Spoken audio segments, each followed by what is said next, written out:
The claiming auction was where the forgotten were sold. Seren stood among them, the broken, the barren, the shamed, knowing she was the most unwanted of all. A heavy veil covered her hair and shadowed her face, hiding what she could never let anyone see. The crowd whispered, "What horror lurks beneath that shroud? What creature hides among the desperate?" They weren't wrong to wonder. Beneath the dark fabric lay the truth that had destroyed her life. Silver white hair, pale violet eyes, the marks of the void touched, a curse so reviled that even her own father had tried to drown her as an infant. She was an omen of death, a harbinger, a monster in human skin. No one would choose her. She would not be claimed if she hid her face. She would not be claimed if she revealed it. Then Alpha King Theron of Valdris arrived. Cold, beautiful, untouchable. A king who could have claimed empresses walked past every noble-born woman without a glance. He strode down the line of forgotten females, his expression carved from ice, until he stopped directly in front of Seren. His gaze dropped to her hands, to the worn leather cord wrapped around her gloved finger. A crude ring braided from strips of hide and centered with a small river stone. Worthless to everyone else in the world. The Alpha King stopped breathing. "I'll take her," he said, his voice fracturing like ice over a frozen lake. The hall erupted in chaos, but Seren stood frozen too, because she knew that ring. A starving orphan boy had pressed it into her palm 17 years ago, along with a promise she had never forgotten. "I'll come back for you." Neither of them understood what honoring that promise would demand of them both. The women had been lined up like cattle awaiting slaughter. Seren kept her head bowed, her gloved hands clasped before her, her breath shallow beneath the thick veil that hid everything she was. The great hall of Valdris had been transformed for the night, not into a place of celebration, but a marketplace for the unwanted. The claiming auction. The final destination for unmated females who had nowhere else to go. Around her stood the others. A widow with 3 pups and no family to take her in. A young woman whose scarred face told a story of fire and survival. An Omega so old that her childbearing years had long passed. All of them desperate, all of them hoping. Seren was not hoping. She was simply trying not to be seen. The auctioneer, a wiry man with spectacles perched on his nose, droned through the introductions with the enthusiasm of someone announcing grain prices at market.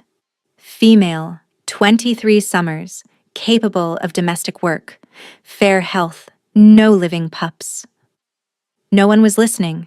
The gathered alphas, merchants, minor lords, widowers seeking housekeepers rather than wives, murmured among themselves, casting occasional glances at the platform. Their gazes slid over Seren and snagged. The veil. Always the veil. "What's wrong with that one?" someone muttered. "Must be hideous beneath all that fabric. Or diseased. Who would hide their face otherwise?" Seren's fingers tightened around each other. Let them wonder. Let them assume the worst. It was still better than the truth. Because the truth was worse than hideous. The truth was cursed. Her father stood near the back of the hall, arms crossed, watching with the cold satisfaction of a man about to rid himself of a burden. Her younger sister Lysara lingered beside him, beautiful and golden-haired, everything Seren was not. Neither of them acknowledged her. If no one claimed her tonight, her father had made it clear what would happen: slavery, the salt mines, a death slower and more painful than any swift execution. This was his final revenge for the crime of her existence. The auctioneer moved down the line, past the widow, past the scarred woman, past the aging Omega. He was approaching Seren now, and her pulse spiked with dread. Then the great doors exploded open. Every voice died. Every head turned. The presence that rolled through those doors was not the dominance of an ordinary alpha. This was something ancient, something forged in blood and winter, something that made even the strongest wolves in the room lower their eyes instinctively. Seren felt it like a hand pressing against her chest. The Alpha King, someone gasped. Alpha King Theron of Valdris walked into the hall as though he had carved it from stone with his own hands, and perhaps his ancestors had. He was tall, impossibly tall, with dark hair that fell past his shoulders and eyes the color of a frozen river. Pale gray, piercing, utterly without warmth. Rumors said he was beautiful.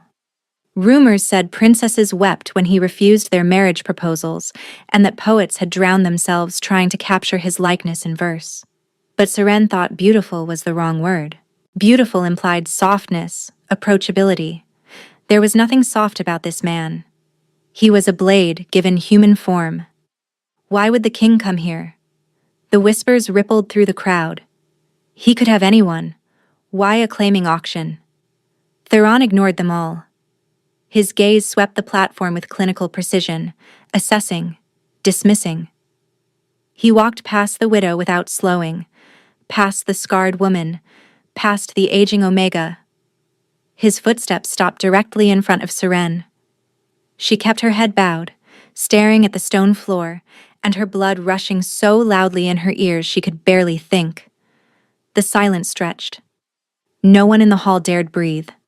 Then, quietly, lethally, "Look at me." Seren's throat closed. She couldn't. If she raised her head, the veil might shift, might reveal. "Your hands," he said, his voice dropping lower. "Show me your hands." Confusion cut through her terror. Her hands? Seren lifted them, palms up, still gloved. Theron's gaze locked onto her left hand, onto the worn leather cord wrapped around her ring finger. A crude band braided from strips of hide, centered with a small river stone worn smooth by years of touch. The ring a starving orphan boy had made for her 17 years ago in a frozen forest, moments before the slavers had torn him away.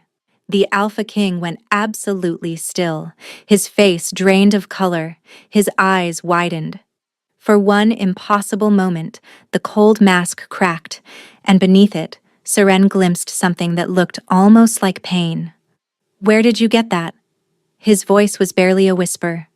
Seren's lips parted, but no sound emerged. Theron's hand shot out and gripped her wrist, not painfully, but with an urgency that made her gasp. His fingers were ice cold even through her glove, cold in a way that wasn't natural, wasn't normal. "Where?" he demanded again. "It was a gift," Seren managed. "From someone I knew, long ago." Something fractured in his expression. His grip tightened for just a moment, then released. He straightened to his full height, his face once again an unreadable mask of frost. But his eyes remained fixed on that worthless ring as if it were the most precious object in the world. "I'll take her," he announced. The hall erupted. The carriage moved through the night like a vessel cutting through dark water. Seren sat rigid on the velvet seat, her hands folded tightly in her lap, the ring pressing against her finger through the glove. Outside, the city had given way to countryside, and now the royal palace loomed in the distance, a fortress of black stone and silver spires that seemed to pierce the stars themselves. She was going to be sick. Nothing made sense. The Alpha King, the most powerful man in the realm, had chosen her.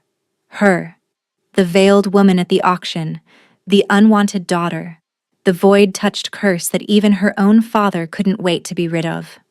Why? The ring. He had reacted to the ring. But that was impossible. The boy who had given it to her was dead. He had to be dead. The slavers had dragged him away into the winter storm 17 years ago, and she had never seen him again. She had searched. She had waited. For years, she had worn his ring and prayed to God she didn't believe in. He never came back.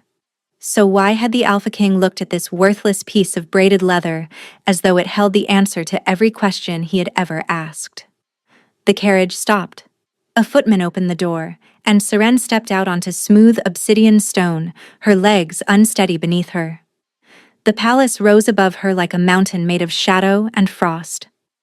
"This way, my lady." She followed the guards through corridors that seemed to stretch into infinity. The walls were lined with portraits of past kings, their painted eyes following her progress. The air grew colder the deeper they went, unnaturally cold, as though the palace itself were carved from ice. Finally, they stopped before a massive door bound in iron. His Majesty will see you now. The door swung open. The room beyond was a study, vast, dark, lit only by a fire that burned low in an enormous hearth.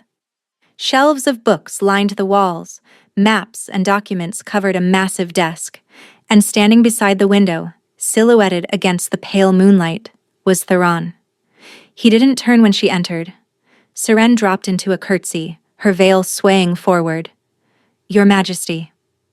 "Rise." His voice was exactly as she remembered it from the auction hall, cold, controlled, empty of anything resembling warmth. She straightened, tension coiling through her limbs. For a long moment, neither of them spoke. Theron remained at the window, his back to her, and every line of his body radiating restrained power. "You wear that ring?" he said finally. "Why?" Seren's throat tightened. "It was given to me by someone important. Someone I lost." "Lost?" The word came out sharp, almost bitter. "You think he's dead?" "I know he's dead." Her voice cracked despite herself. "The slavers took him. He was just a boy. Starving. Sick. He couldn't have survived." Silence. Then Theron turned. The firelight caught his features, and Seren's breath stuttered. Up close, without the chaos of the auction, she could see him clearly. The sharp cheekbones, the cruel beauty of his mouth, the frost-colored eyes that seemed to hold winter storms within them. And something else. A scar. Faded but still visible, running along his jaw. A scar she had seen before, on a boy's face, in a frozen forest, a lifetime ago. "No," she whispered. Theron's expression didn't change, but his eyes were burning. "The boy survived," he murmured. "The slavers sold him to the fighting pits. He killed his way out, clawed his way up from nothing, became a warrior, a general, and eventually, a king." Seren couldn't breathe. The room tilted around her. "You," she managed. I came back for you." His voice fractured for just a moment, revealing something raw beneath the ice. "I searched for years, but you were gone. Your family had moved, changed their name, and hidden you away. I thought—" He stopped, his jaw tightened. "I thought you had died." Tears burned behind Seren's eyes. All those years, all those prayers, and he had been searching too. "Why didn't you—" She stopped, shook her head. "How could you not know? I was at the auction, in your own kingdom. If you'd been looking—" "I was looking for a girl with golden hair and brown eyes." Theron's gaze traveled over her veiled form. "You wore no veil when I knew you. Your hair was the color of honey. Your eyes were warm." Seren went cold. He didn't know. He didn't know what she had become, what had been done to her, what she was now. The void touch had manifested when she was 12, 2 years after the slavers took him. Her hair had turned white as bone. Her eyes had shifted to pale violet. And her father, already resentful of the daughter who reminded him of his dead wife, had finally found his excuse to hate her openly. She was no longer the girl Theron remembered. She was a monster now. "Your Majesty," she began carefully. "There are things you don't understand.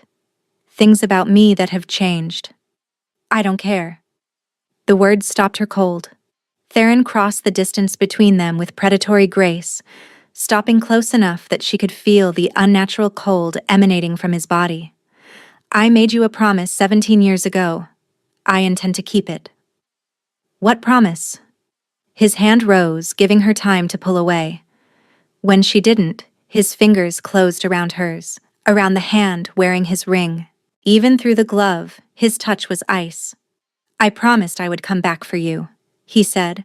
I promised I would protect you, and I promised that one day I would make you my queen.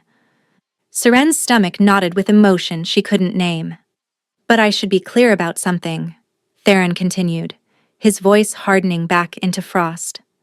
This marriage will be one of duty, not love. I am incapable of love. My heart is frozen, and it will remain that way. I will give you protection, status, wealth, everything you could ever need, but I will never give you warmth. He released her hand and stepped back. If you accept these terms, the wedding will take place in 3 days. You will be queen. You will want for nothing. His eyes met hers through the veil, cold and absolute. But you will never have my heart. Is this agreeable? Seren stared at him. This man who had been a boy she once saved, now offering her salvation with one hand and emptiness with the other.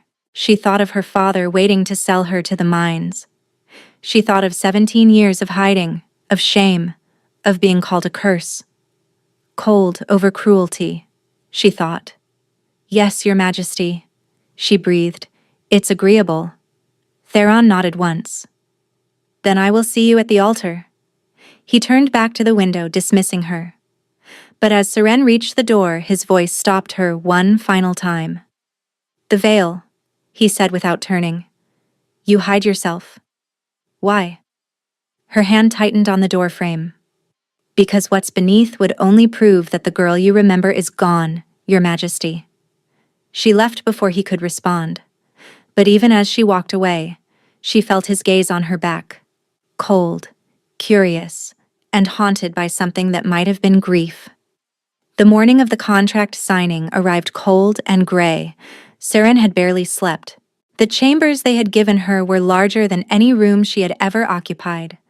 A suite with a canopied bed draped in silver silk, a bathing room with water that steamed on command, and a team of servants who had arrived within hours of her request.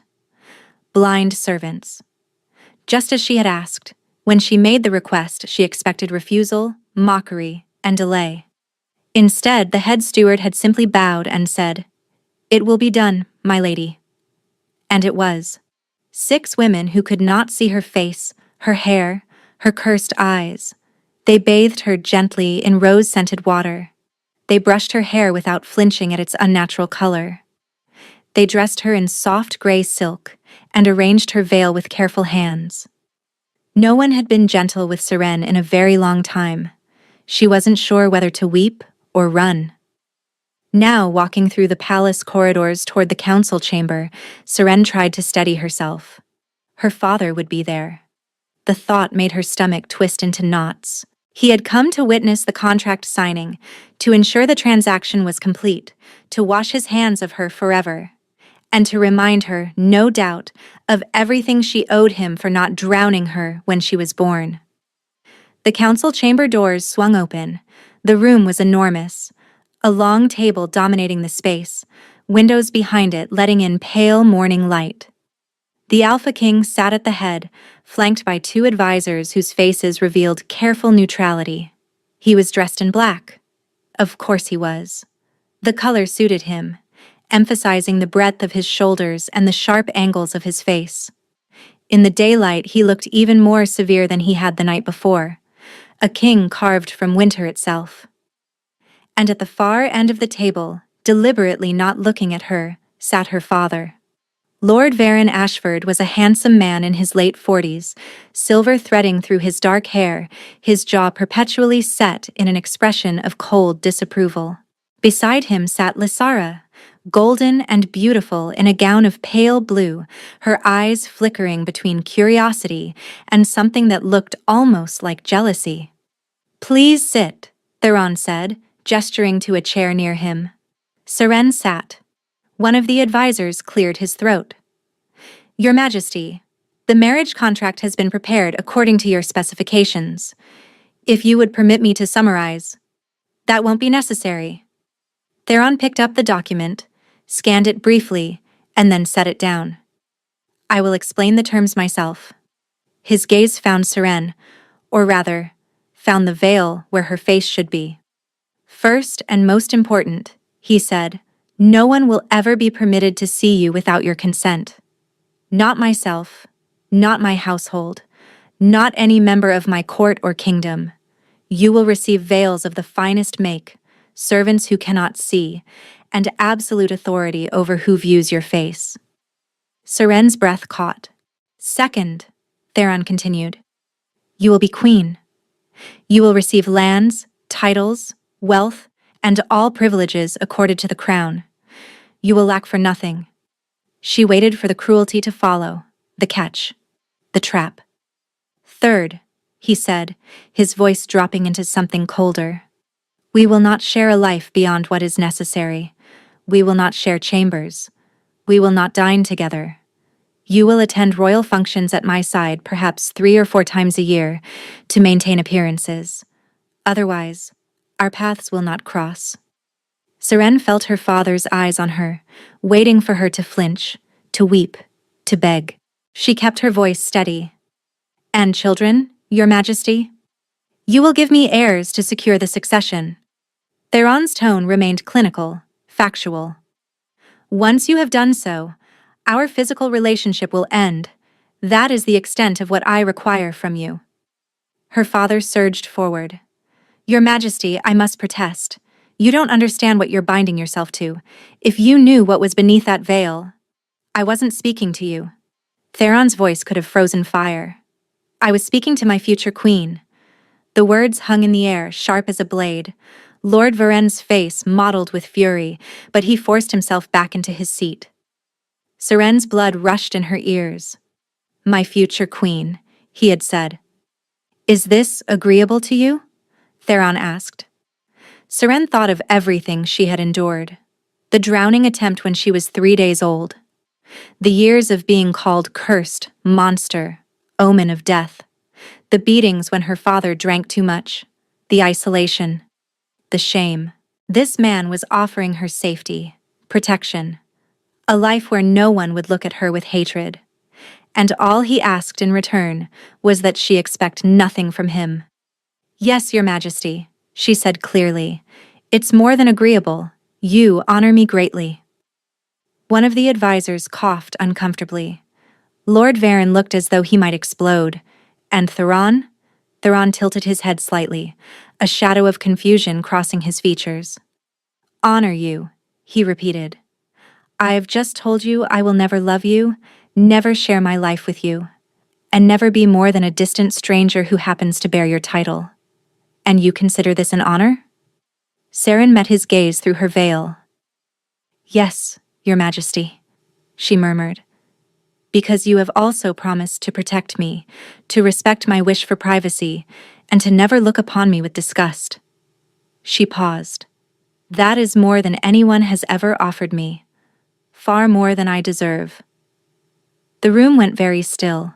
Lord Varen's expression twisted with something ugly. Rage, yes, but also fear. He had expected her to crumble. He had expected Theron to realize his mistake and cast her aside. Neither had happened. Theron studied her for a long moment, his winter storm gaze unreadable. Then he pushed the contract across the table toward her. Sign here. Seren signed. Her father signed as witness, his hand shaking with barely suppressed fury. The advisors signed. And then, it was done. She was going to be queen. As they exited the council chamber, the corridor stretched before Seren like a gauntlet. Courtiers lined the walls, lords and ladies in silk and jewels, all of them staring, whispering, their curiosity a physical weight. Is that her?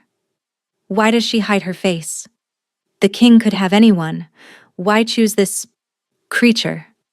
Seren kept her head down, her hands clasped, her pace steady. Just 3 more days. 3 more days and she would be married and perhaps the whispers would fade. She was almost to the staircase when a hand closed around her arm. Lysara.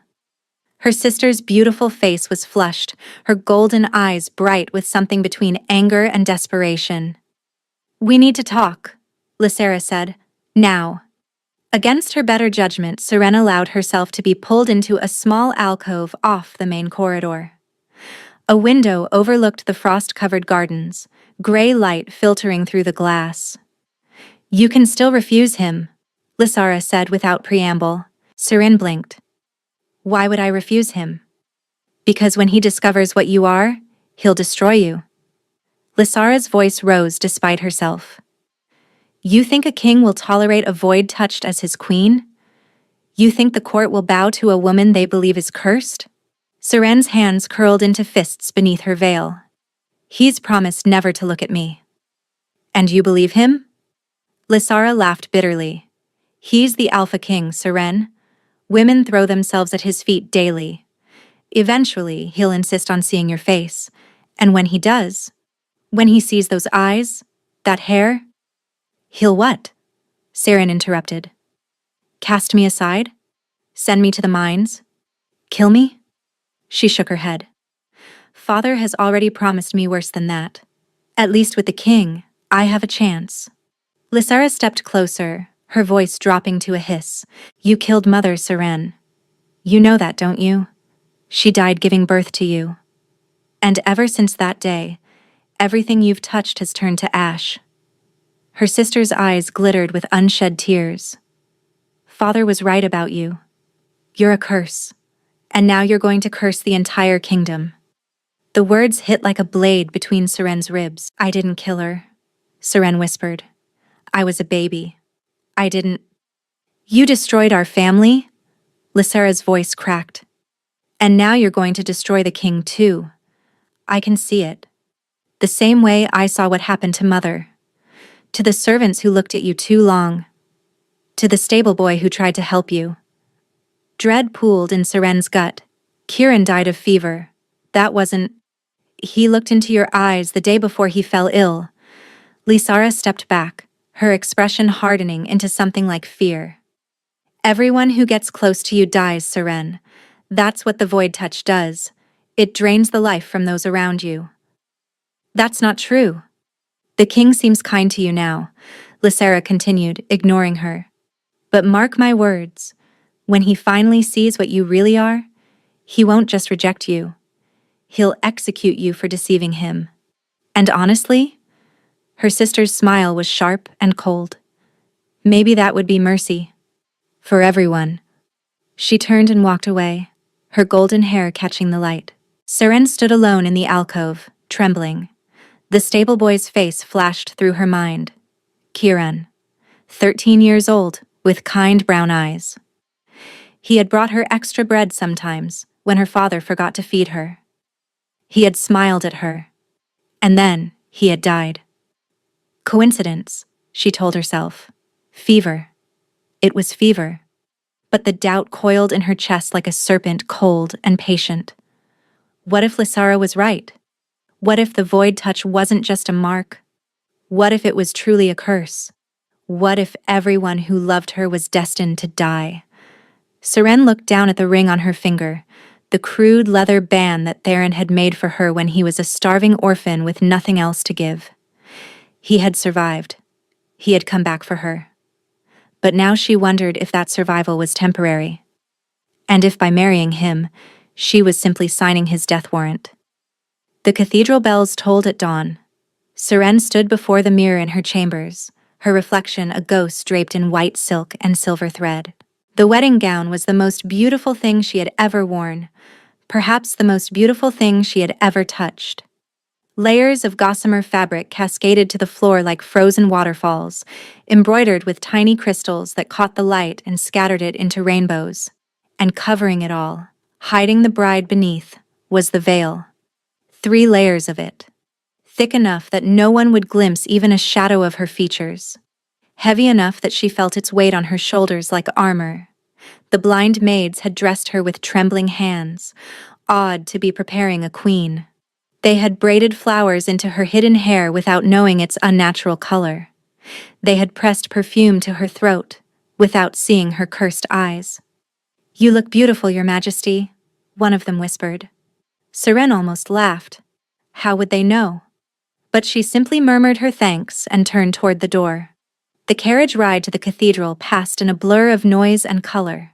Thousands of people lined the streets, commoners and nobles alike, pressing against the barriers, straining for a glimpse of their new queen. "Show us your face," someone shouted. "Remove the veil," another demanded. Seren kept her head bowed, her gloved hands folded in her lap, her breathing deliberately controlled. They would see nothing. They would learn nothing. Not today. Not ever. If she had any say in it. The carriage stopped. The footman opened the door, and Seren stepped out into a roar of sound that nearly knocked her backward. The cathedral loomed before her, a massive structure of black stone and stained glass, its spires reaching toward a gray sky heavy with the promise of snow. The steps leading to its entrance seemed to stretch forever. She climbed them alone. No father to give her away. Lord Varen had made his position clear at the contract signing. He would attend as witness, nothing more. He would not pretend to care for the daughter he had spent 23 years trying to destroy. Seren preferred it this way. At least there would be no lies at this altar. The moment she crossed the threshold, the noise of the crowd faded to a muffled hum. Inside, the cathedral was a cavern of candlelight and shadow. Thousands of candles flickered along the walls, their flames casting dancing patterns across the faces of the assembled nobility. Every single face turned toward her. The whispers began immediately. "Why is she still veiled? Surely she'll remove it for the ceremony. What could be so terrible that even now, even here, she must hide?" Seren kept her gaze fixed straight ahead, where the altar waited. Where he waited. Theron stood at the end of the aisle, dressed in black velvet trimmed with silver, his dark hair pulled back from his face. In the candlelight he looked like something from an old legend, a winter god descended to claim a mortal bride. His silver stare tracked her approach without blinking. His expression revealed nothing. But Seren noticed his hands. They were clenched at his sides, his knuckles white with tension. And even from this distance, she could see the faint mist that rose from his skin, as though he were so cold that the warm air of the cathedral turned to fog against him. "What are you?" she wondered. "What happened to you in those fighting pits?" She reached the altar. The priest began speaking, his voice echoing through the vast space, but Seren barely heard him. She was too aware of Theron beside her, the cold radiating from his body, the controlled stillness of his posture, the way his scent wrapped around her like frost on a winter morning. Alphas were supposed to run hot. Everyone knew that. Their blood burned with the fire of their wolves, their skin warm to the touch even in the deepest cold. But Theron felt like he had swallowed winter whole. "Do you, Theron, Alpha King of Valdris, take this woman to be your wife, your queen, your mate?" "I do." His voice was steady, empty, a formality, nothing more. The priest turned to Seren. "And do you—" "Wait." Theron's voice cut through the ceremony like a blade. The priest stuttered into silence. The congregation held its breath. Theron turned to face her fully, his gaze boring into the layers of fabric that hid her face. "Before you answer," he said, low enough that only she could hear, "you should understand something. I meant what I said in my study. I am incapable of love. My heart is frozen. Literally, not metaphorically. I cannot feel warmth. I cannot feel tenderness. I cannot feel anything but cold." Seren's breath caught. "You will be my queen," Theron continued. "I will protect you. I will honor the promise I made 17 years ago. But I will never be able to love you the way a husband should love a wife. Do you understand this? Truly." Through her veil, Seren studied him. This man who had been a boy she once knew, now offering her everything and nothing at the same time. "I understand, Your Majesty," she whispered. "And you still accept?" "Yes." Emotion broke through his mask for just a moment. Surprise, perhaps, or something deeper. Then he nodded once and turned back to the priest. "Continue." The rings were brought forward on a velvet cushion, 2 bands of silver set with pale blue stones that glittered like captured ice. Theron took her hand to slide the ring onto her finger, and even through her glove, she gasped at the cold. It was like being touched by death itself. His fingers were elegant, strong, and impossibly cold. And yet his grip was gentle as he guided the ring into place. "By the power vested in me," the priest intoned, "I now pronounce you husband and wife, alpha and queen, mates bound by sacred vow." The claiming. They needed to claim each other verbally, since the physical claiming, the bite, the mark, would require her to reveal her neck. "I claim you as mine," Theron said, his voice carrying through the cathedral. "My wife, my queen, my mate." Seren felt her wolf stir beneath her skin, restless, confused. There was no snap of a mate bond, no overwhelming sense of rightness, just cold and silence, and the weight of 17 years pressing down on them both. "I claim you as mine," she echoed. "My husband, my king, my mate." The priest smiled. "You may kiss your bride, your majesty." The cathedral went utterly silent, every eye fixed on Theron, waiting. Would he lift the veil? Would they finally see the mysterious queen's face? Seren's throat constricted with anxiety. Her fingers curled around her bouquet. Theron studied her for a long moment. Then he reached out and took her hand. He lifted her gloved fingers to his lips and pressed a kiss to her knuckles. Gentle, formal, cold. The crowd erupted in confused murmurs. "He didn't remove the veil? We still can't see her face. What is wrong with her?" But Seren barely heard them. She was staring at Theron, at the man who had just honored her wish without question, without demand, without even a hint of resentment. "Thank you," she whispered. His frost-colored eyes met hers through the veil, unreadable. "You asked me not to look," he said, his voice low. "I keep my promises." Then he turned, offered her his arm, and led her back down the aisle. Behind them, the whispers swelled into a storm. The queen was still hidden. The mystery remained unsolved, and for the first time in years, Seren felt something other than fear. She felt hope. The wedding feast passed in a blur of noise and color. Serene sat at the high table beside Theron, separated from the celebration by her veil and by the wall of cold formality that surrounded her new husband. Nobles approached to offer congratulations, their eyes flickering with barely concealed curiosity. She accepted their well wishes with quiet grace, revealing nothing. Theron spoke when necessary, his responses clipped and precise. He did not look at her. He did not touch her. He did not acknowledge her presence beyond what protocol demanded.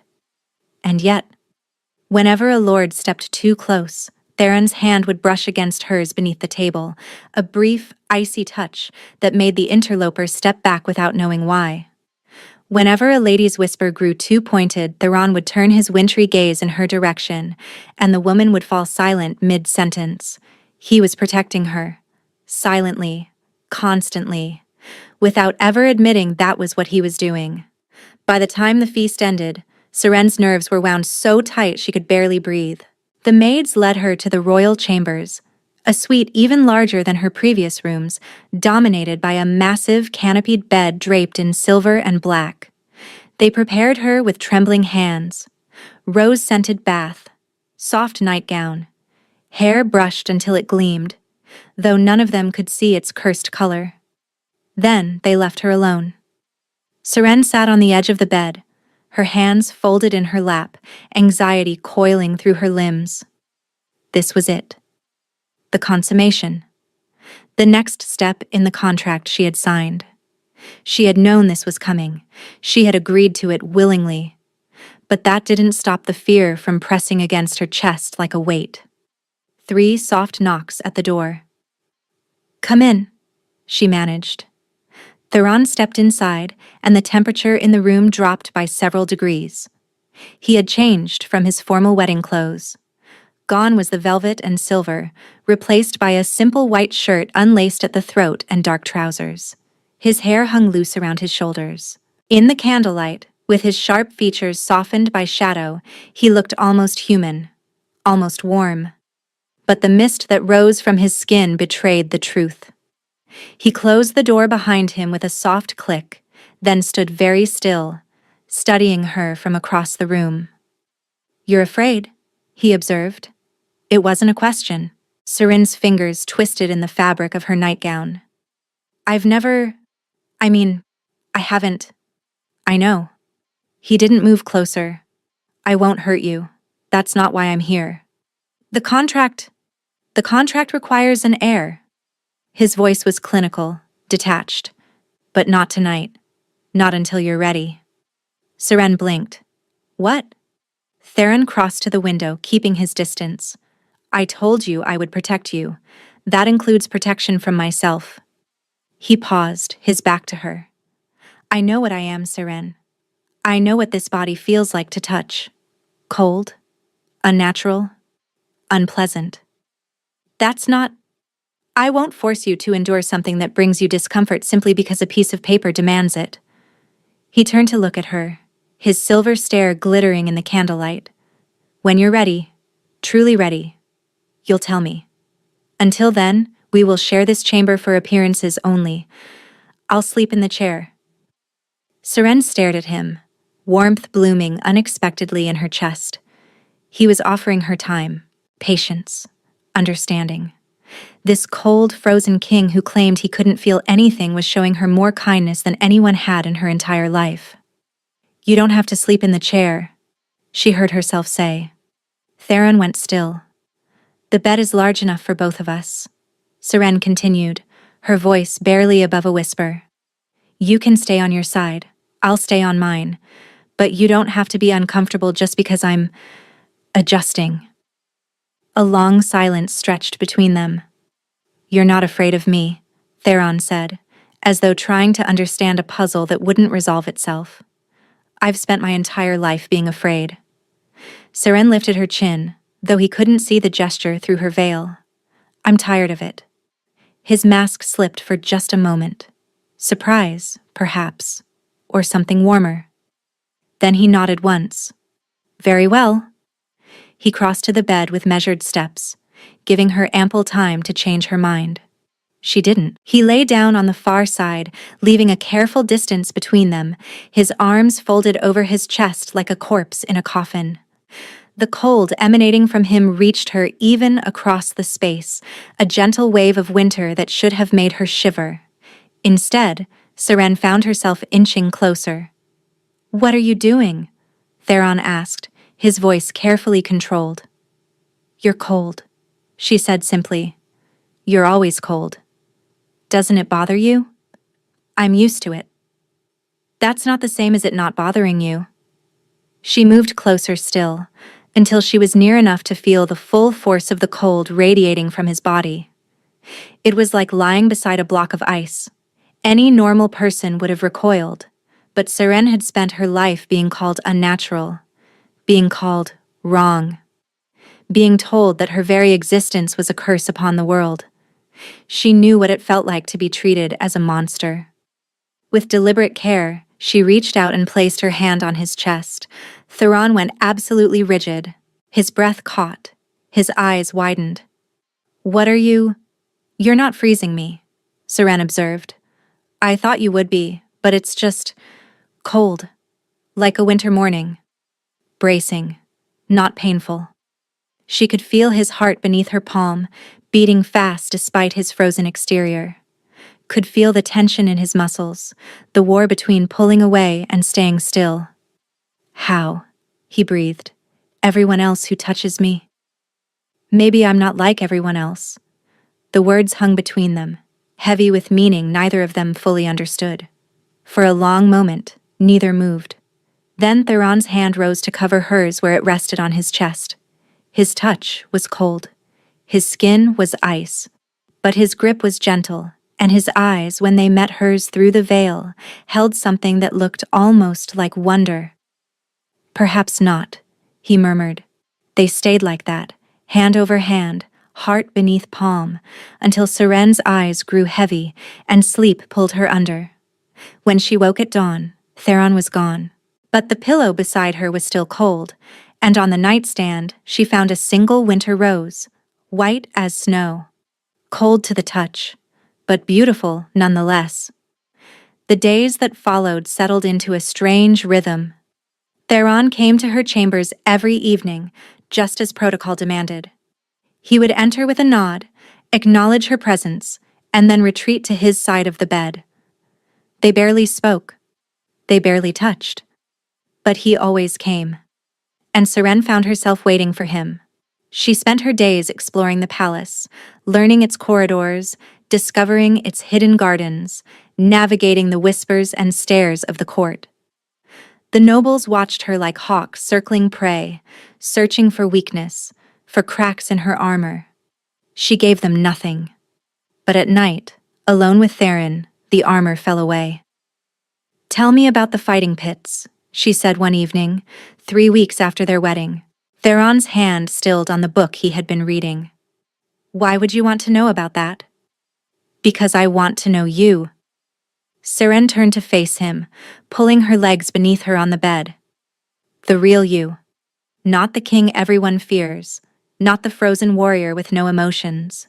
You." The silence stretched so long that she thought he wouldn't answer. Then, his voice low. "The pits were designed to break you. Not just your body, your mind, your soul. They would starve us for days, then throw us into the arena against wolves twice our size. If you won, you ate. If you lost, you died." Seren's chest ached with sympathy. "How old were you?" "When they took me." 7. His voice was flat, empty of emotion. "By the time I escaped, I was 19, 12 years of killing to survive." "The cold," she ventured carefully. "Was that from the pits?" Theron's jaw tightened. "There was a witch, a powerful one. She ran the pits, used her magic to make us fight harder, heal faster. When I finally killed her to escape, she cursed me with her dying breath." "What kind of curse?" "My heart would turn to ice. I would feel nothing. No love, no warmth, no joy. I would live as I had made her fighters live, cold, empty, and alone." His eyes met hers through the veil. "She wanted me to suffer the way I had made her victims suffer." Seren reached across the distance between them and took his hand. His fingers were cold as death, but she didn't let go. "You were a child," she said fiercely. "You were a victim too. Whatever you did to survive, whatever you had to become, that wasn't your fault." Theron stared at their joined hands as though he couldn't comprehend what he was seeing. "You should be repulsed by me," he said.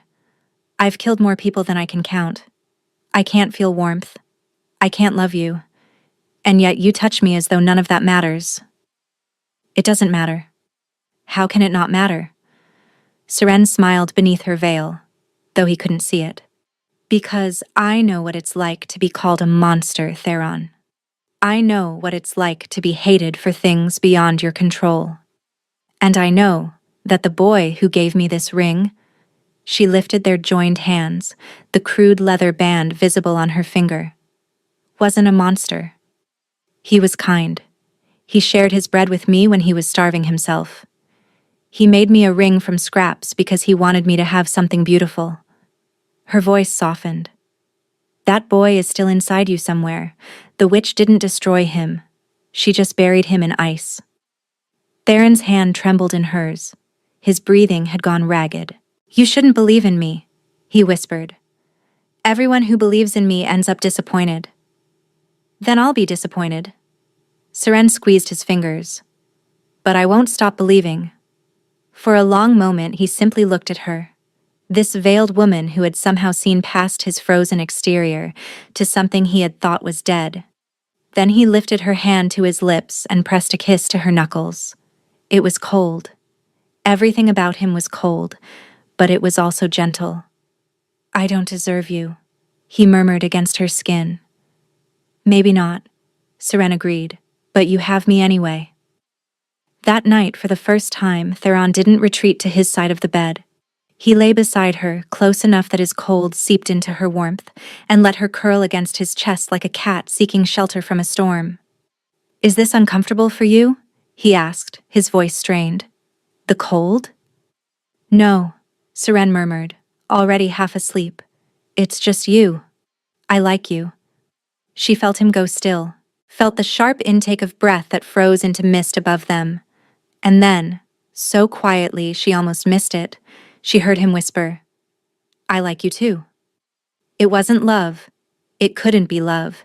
He had said so himself.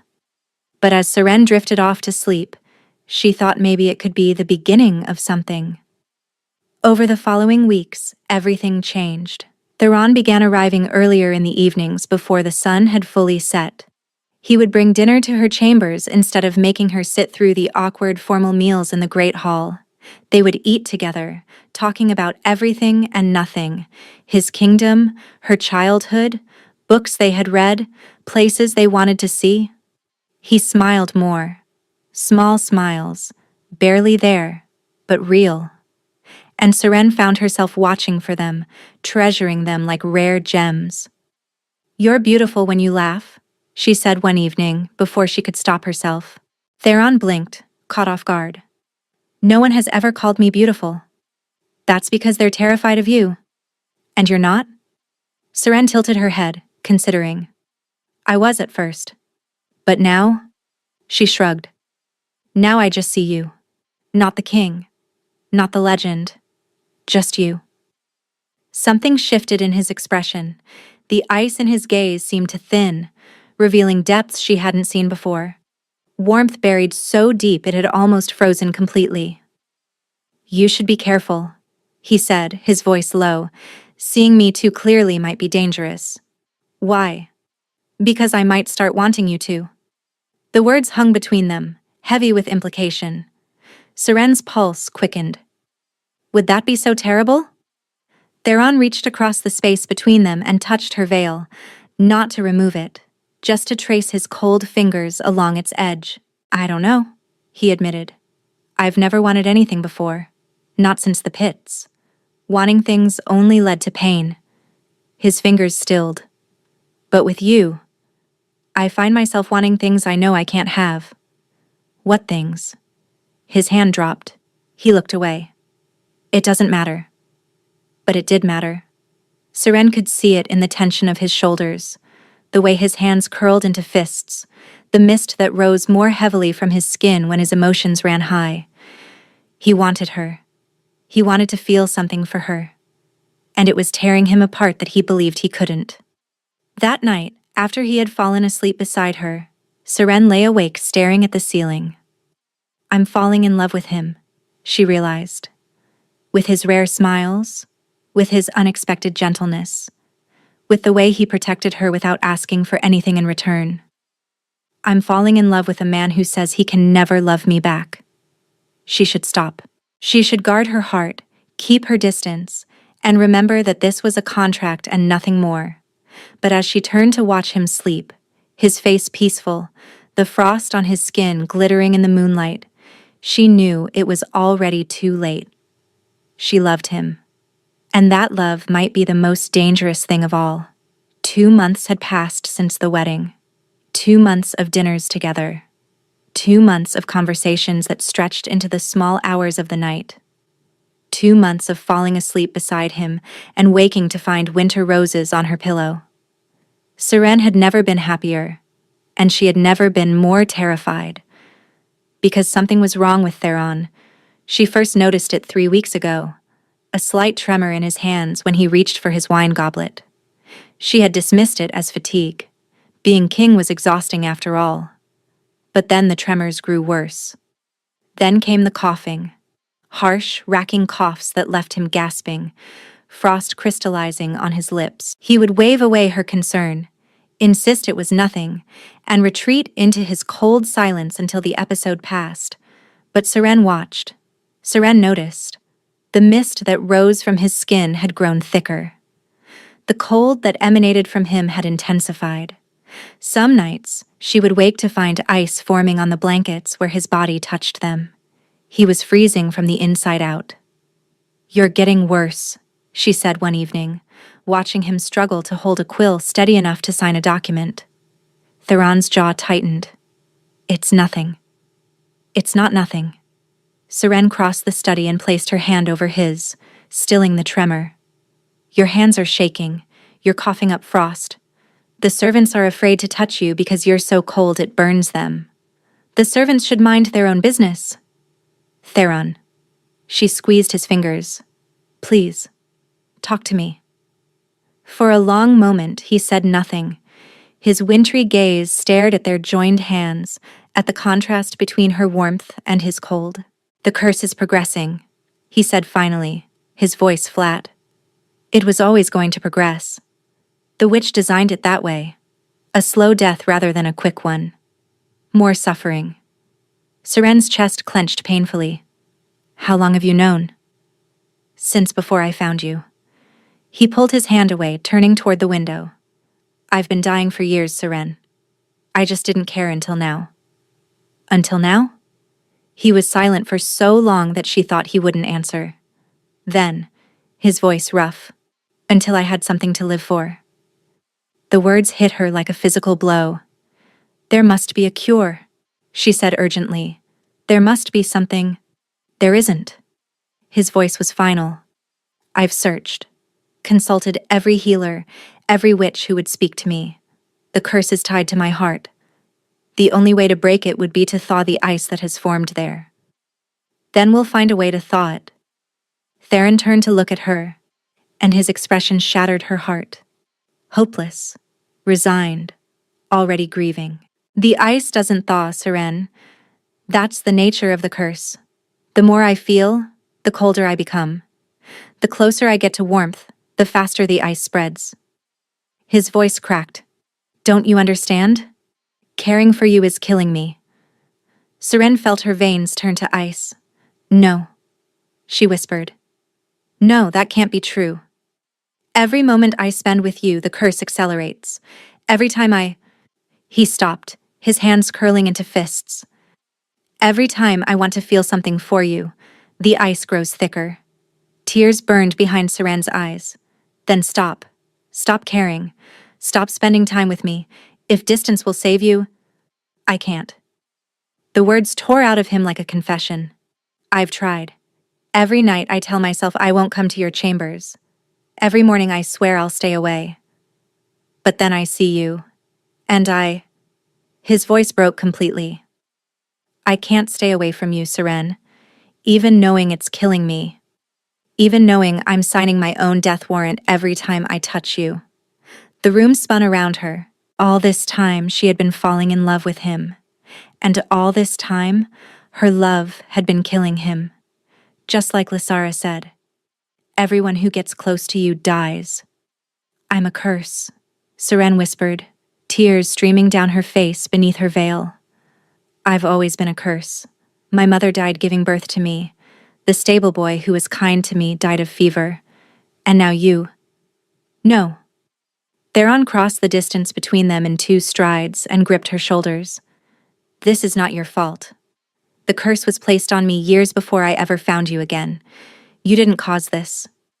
But I'm accelerating it. You just said... I said caring for you is killing me. That's my choice, Seren. Mine.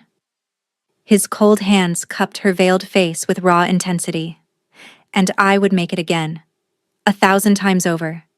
Because these months with you have been the only time in my entire life that I have felt alive. She was sobbing now. Great heaving sobs that shook her entire body. How can you say that? How can you? Because it's true. His forehead pressed against hers through the veil. Before you, I was already dead. Just a frozen corpse going through the motions of ruling. You woke me up, Seren. You made me want things again. Want warmth. Want connection. Want. He trailed off, his breath misting in the cold air between them. Want what? She whispered. His thumb traced her cheekbone through the fabric. You, he said simply. I want you. More than I've ever wanted anything. Seren's heart shattered and rebuilt itself in the space of a single breath. He wanted her. This frozen king who claimed he couldn't feel, who had been cursed to die if he ever cared for someone, he wanted her. And that wanting was killing him. We'll find a way, she said fiercely, gripping his wrists. I don't care what the curse says. I don't care what the healers told you. We'll find a way to break it. Theron's smile was sad, beautiful, and utterly without hope. My brave queen, he murmured, always believing in the impossible. The impossible is all we have left. That night, Seren held him while he slept, pressing her warmth against his cold and willing it to seep into his frozen bones. And for the first time, she prayed. Not to the gods who had never answered her before, but to whatever force had brought them back together after 17 years. Please, she begged silently, please don't take him from me now. Not when I've only just found him again. The only answer was the sound of his labored breathing and the crackle of ice forming on the windows. The healer confirmed what Seren already suspected 4 weeks later. She was pregnant. The news should have filled her with joy. A child, Theron's child, growing inside her. The heir he needed, the family she had never dared hope for. Instead, she felt nothing but terror. Because in the same 4 weeks, Theron had grown measurably worse. The tremors had spread from his hands to his entire body. The coughing fits came daily now, leaving him gasping and weak. Frost rimmed his lips constantly, and the cold that emanated from him had grown so intense that servants flinched when they entered the same room. He was running out of time. Seren found him in his study, slumped over his desk, papers scattered around him like fallen leaves. He looked up when she entered, and the smile that crossed his face was both heartbreaking and radiant. There she is, he murmured. The best part of my day. Seren's throat tightened. You should be resting. I'll rest when I'm dead. He caught himself, wincing at his own words. Sorry. Poor choice of phrase. She crossed to him, taking his frozen hands in hers. I need to tell you something. That sounds ominous. It's not. At least I don't think it is. She took a deep breath. The healer came this morning. Theron, I'm with child. The silence that followed was absolute. Theron's eyes widened. His hands tightened on hers so hard it almost hurt, despite the cold. His mouth opened, but no sound emerged. Theron? She prompted gently. A child, he breathed. We're having a child. Yes. Something cracked in his expression, the ice that had covered his emotions for so long finally shattering. Tears glistened in his eyes, freezing into tiny crystals before they could fall. I'm going to be a father. Yes, Seren said again, her own eyes filling with tears. You're going to be a father. He pulled her into his arms with fierce strength, burying his face against her shoulder. His body shook with silent sobs, or perhaps with the curse's tremors. She couldn't tell anymore. Thank you, he whispered against her neck. Thank you, thank you, thank you. Seren held him, tears streaming down her face, her heart breaking and soaring at the same time. But beneath the joy, fear coiled like a serpent. He was dying. They both knew it. And now they had a child coming, a child who might never know its father. You have to fight, she said fiercely. For me, for our baby, you have to hold on. Theron pulled back, his hands framing her veiled face. I will try. For you, I will try. But even as he spoke the words, frost crept across his cheekbones, and his next breath emerged as a cloud of ice crystals. He was lying. He was losing the fight. The following weeks were a study in contrasts. Joy and despair. Hope and grief. Love and the slow, inexorable advance of death. Serene's belly began to swell with new life, while Theron's body continued to freeze from within. He tried to hide it, but she saw the ice creeping across his skin, the blue tinge to his lips that never faded, the way he would sometimes stop mid-sentence, gasping for breath that wouldn't come. She held him every night, pressing her warmth against his cold, as if she could somehow transfer her life force into his dying body. And somewhere along the way, without planning to, Without meaning to, she fell completely, irrevocably, devastatingly in love with him. Not the tentative affection of before, not the careful attraction she had tried to guard against. This was love. Raw, terrifying, all-consuming love that burned in her chest like a fire that refused to die.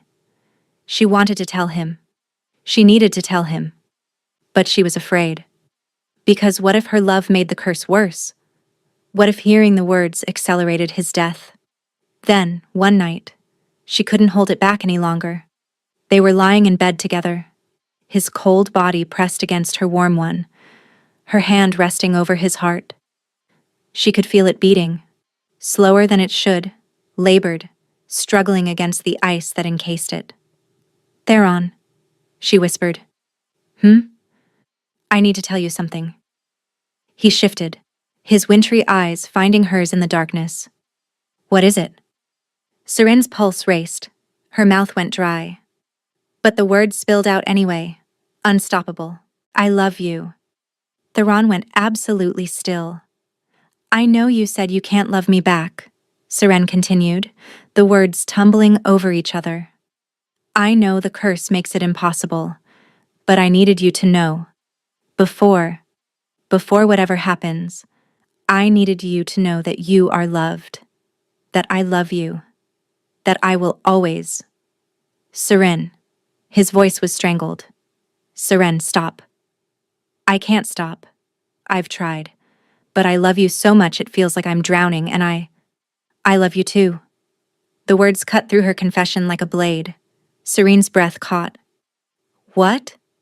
Theron's expression was wild, frantic, terrified. "I love you. I've been trying not to. I've been fighting it with everything I have because I knew what would happen if I—" He stopped mid-sentence. His face contorted in pain. His hand flew to his chest, clawing at his heart. "Theron!" Seren screamed. He collapsed against the pillows, his body convulsing. Frost exploded across his skin, his chest, his face, ice spreading so fast she could hear it crackling. "No!" She grabbed his shoulders, shaking him. "Theron, stay with me! Stay with me!" His eyes rolled back, his body arched, and then he went limp, ice crystallizing across his entire torso, his lips blue, his skin white as snow. He wasn't breathing. "Help!" Seren screamed, throwing herself toward the door. "Someone help me! The king is dying!" Guards burst in. Healers were summoned. Chaos erupted around her. But all Seren could see was Theron's frozen body on the bed, his heart finally surrendering to the curse it had fought for so long. "I killed him," she thought numbly. "My love killed him." Just like Lysara always said. "Everyone who gets close to you dies." 3 days. 3 days of sitting vigil beside Theron's frozen body. 3 days of refusing food, refusing sleep, refusing to leave his side. He wasn't dead. Not completely. The healers said his heart still beat. Barely. So slowly it was almost imperceptible. But it beat. The curse had frozen him in a state between life and death, his body encased in ice so cold it burned anyone who touched him. Anyone except Seren. For some reason she couldn't explain. She could still touch him, could still hold his frozen hand without flinching, could still press her lips to his ice-covered forehead without pain. "You're different," one of the healers had murmured, staring at her with something like fear. "What are you?" Seren had no answer, but she knew who might. "Bring me a witch," she commanded on the 3rd day, her voice raw from crying. "A powerful one, someone who understands curses." The council protested. Witches were barely tolerated in Valdris, permitted only for minor healing. But Seren was queen regent now, with Theron incapacitated, and she made her will absolutely clear. "Bring me a witch, or I will burn this palace to the ground searching for one myself." The witch arrived within hours. She was old, ancient perhaps, with silver hair and eyes that held the weight of centuries. She examined Theron's frozen form without touching him, her gnarled hands hovering just above the ice. This curse is old, she said finally, and powerful. It feeds on emotion, specifically, love. The more he feels, the colder he becomes. Can you break it? Seren asked, her voice strained with urgency. The witch shook her head. Not I. This is ice magic, bound to his heart. It would require fire to thaw, fire of equal or greater power. Then find me a fire witch. Find me someone who can... There is no fire witch powerful enough. The old woman's eyes found Seren's, and something flickered in their depths. But there might be another way. What way? The witch stepped closer, studying Seren with unnerving intensity. Remove your veil. Seren's veins turned to ice. No. I'm not asking to satisfy curiosity, child. I can sense something in you. Something unusual. Something that shouldn't exist. I said no. Then your husband will die. The words hung in the air, brutal and final. Seren's hands trembled. Her stomach knotted with fear. She thought of Theron lying frozen on the bed, of the child growing in her belly, of the promise made 17 years ago by a starving orphan boy. With shaking fingers, she reached up and pulled the veil from her face. The witch's eyes widened. Silver-white hair tumbled down Seren's shoulders. Pale violet eyes met the witch's gaze. And there, on her forehead, gleamed the faint silver mark that had appeared the day her powers manifested, the mark of the void touched. Impossible, the witch breathed. You're a void-born. I don't know what that means. The fearful call your kind void touched, the witch said, her voice sharp with urgency. The correct term is void-born, and it means... She stopped, collected herself. Who told you that you were cursed? Who told you your power was evil? My father. Everyone. The void touched are harbingers of death. We drain the life from those around us. The witch laughed, a harsh, bitter sound. That's what the fearful have always said about things they don't understand. She stepped closer, her eyes boring into Serene's. The void touch doesn't drain life, child. It absorbs energy, dark energy, cursed energy. You are not a harbinger of death. You are a neutralizer, a purifier. Your very existence is designed to consume the darkness that others carry. Seren's mind reeled. That can't be true. People who got close to me died. The stable boy. Did he die from being near you? Or did he die from a fever that was already in his blood? The witch's voice was sharp. Think, child. Did you ever actually hurt anyone? Or did others simply die around you and you were blamed? Memories flashed through Seren's mind. Her mother, dying in childbirth. A common enough tragedy. Nothing to do with curses. The stable boy, who had been coughing for weeks before he finally succumbed to illness. Every death blamed on her. Every tragedy laid at her feet. But she had never actually caused any of them. My father knew, Seren whispered, realization crashing over her like a wave. He had to know.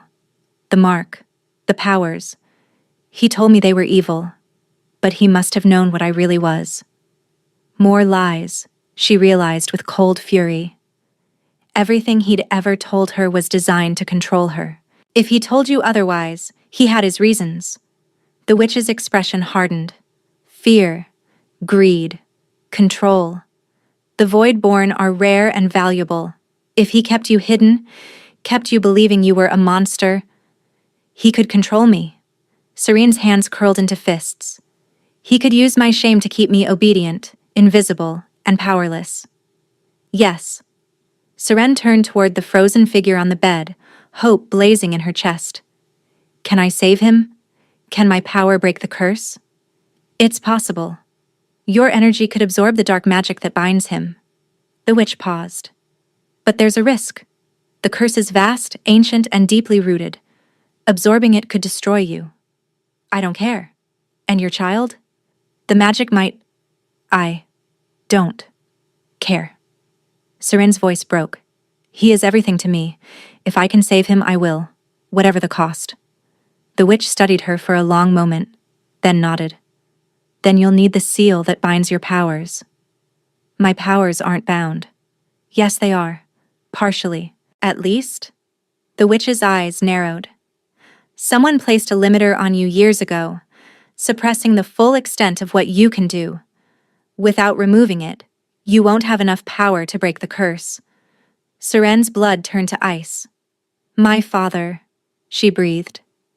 He bound my powers when I was 12. He said it was to protect others from me. It was to protect himself from you, from what you could become. The witch's expression was grim. You'll need to confront him. Get the seal. Break the binding. Only then can you save your king.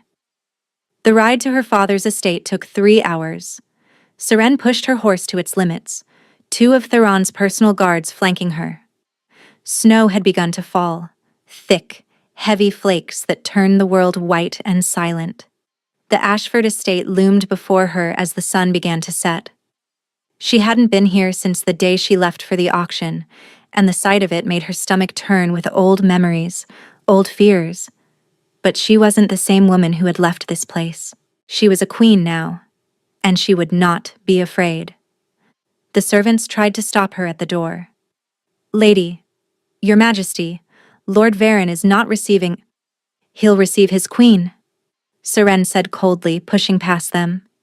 She found her father in his study, a glass of wine in his hand, standing before the fireplace as though he had been expecting her. Lord Varen Ashford looked older than she remembered, the lines on his face deeper, the silver in his hair more pronounced. But his eyes were the same, cold, calculating, full of barely concealed contempt. Daughter, he said, his lip curling on the word. To what do I owe this unexpected visit? You know why I'm here. Seren pulled the veil from her face, letting him see her clearly. The silver hair, the violet eyes, the void-born mark on her forehead. You lied to me my entire life. Varen's expression didn't change. I don't know what you mean.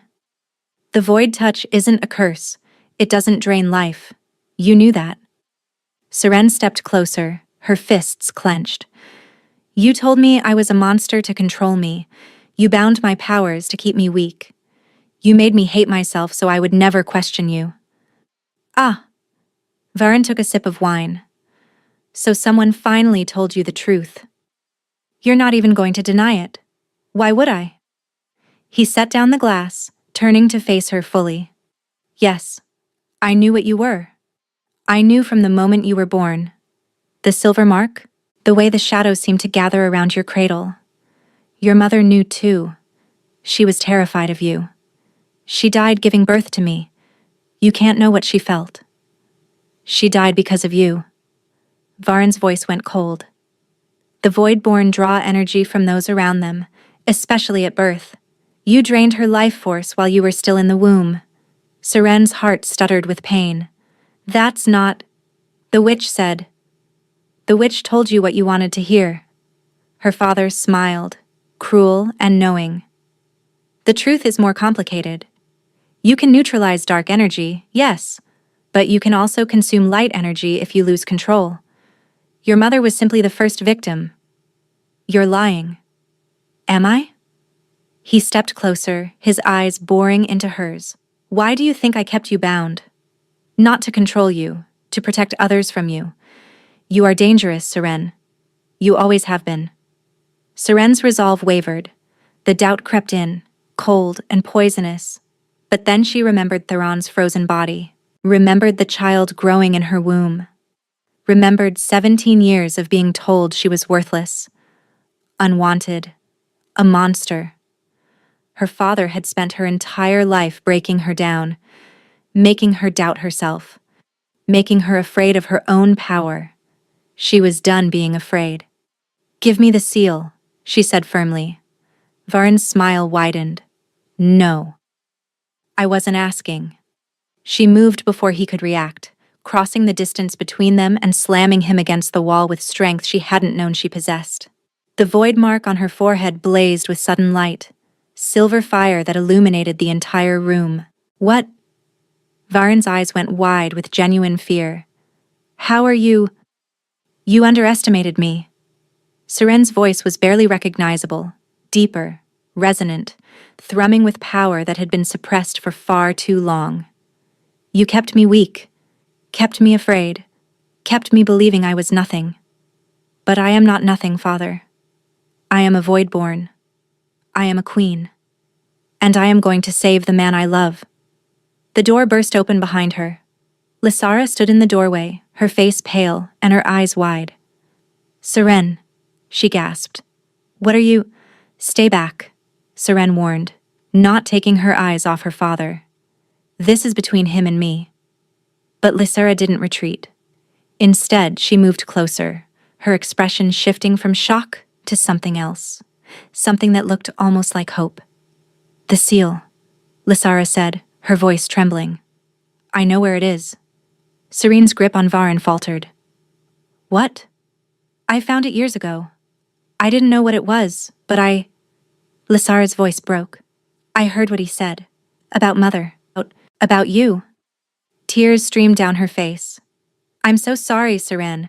I believed him.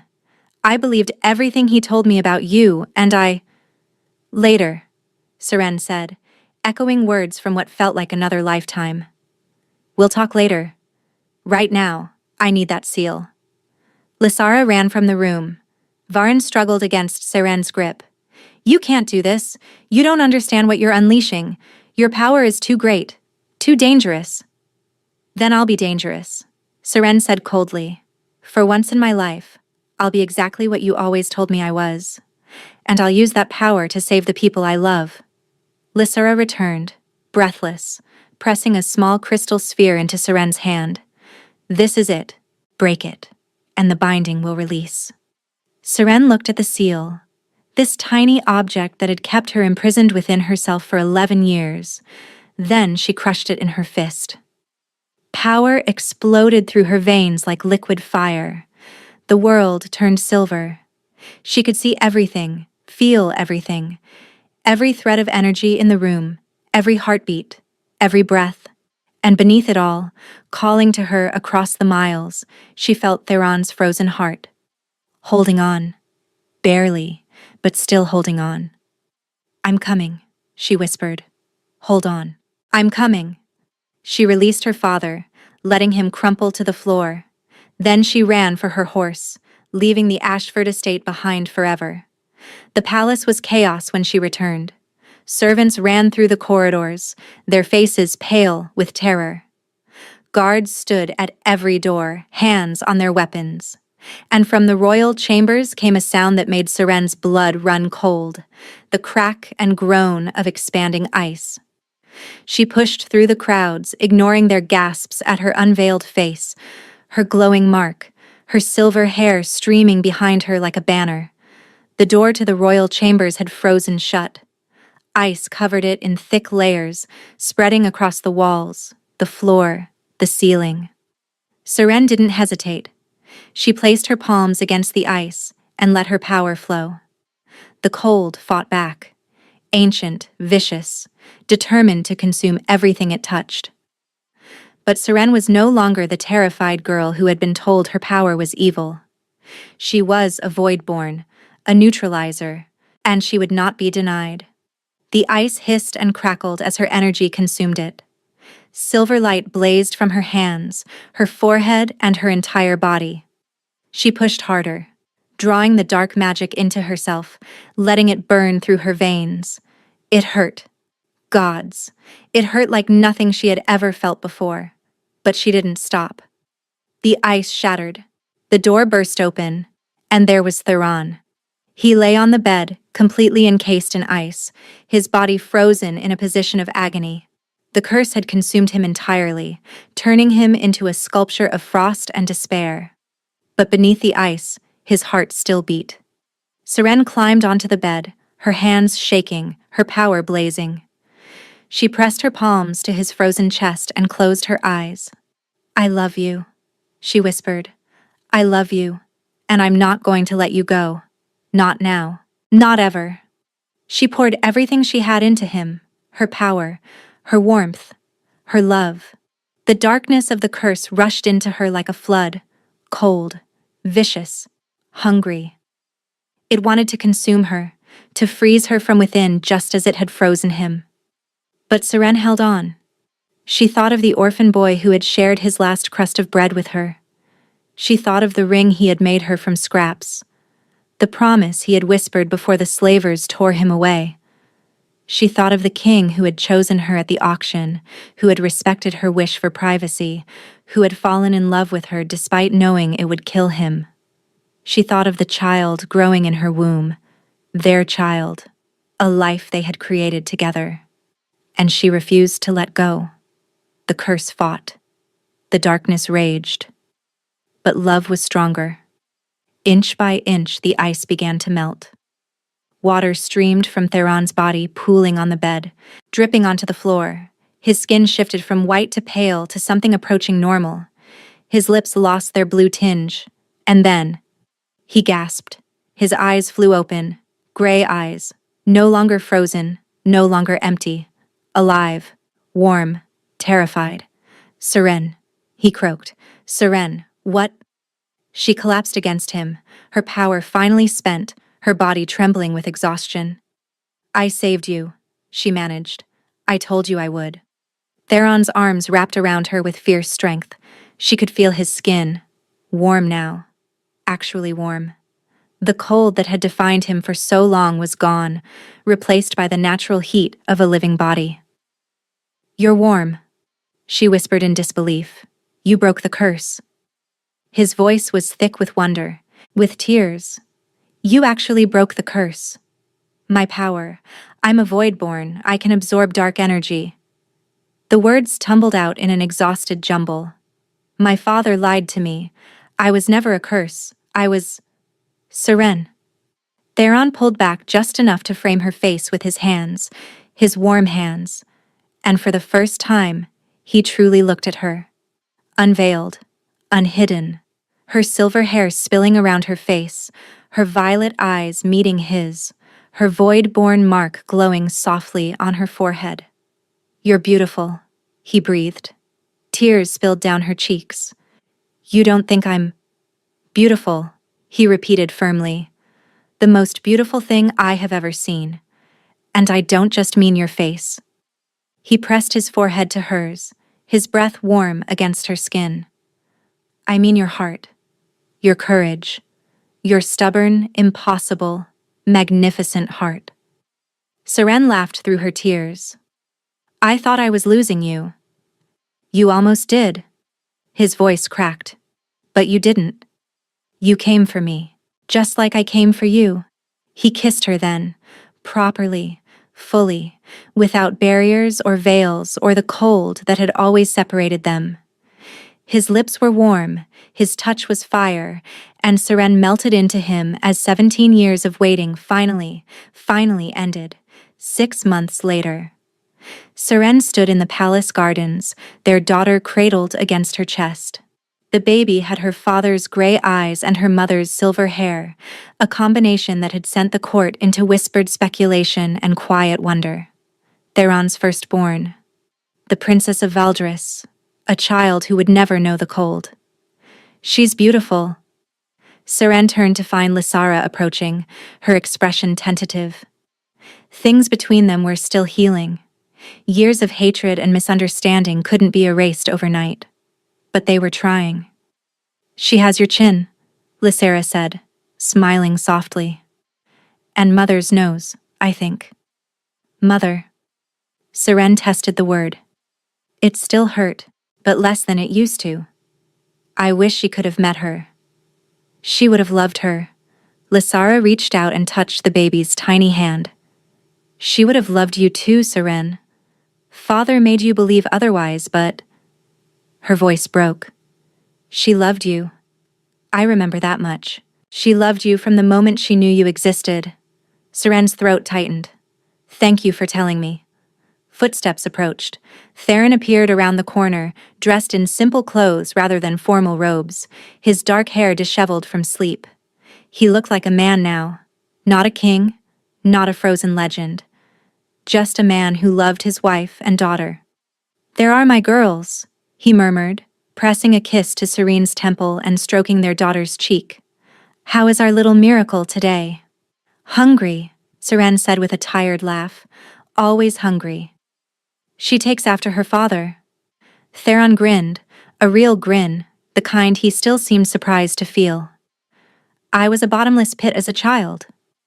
Before the slavers took you? Even after. His expression softened.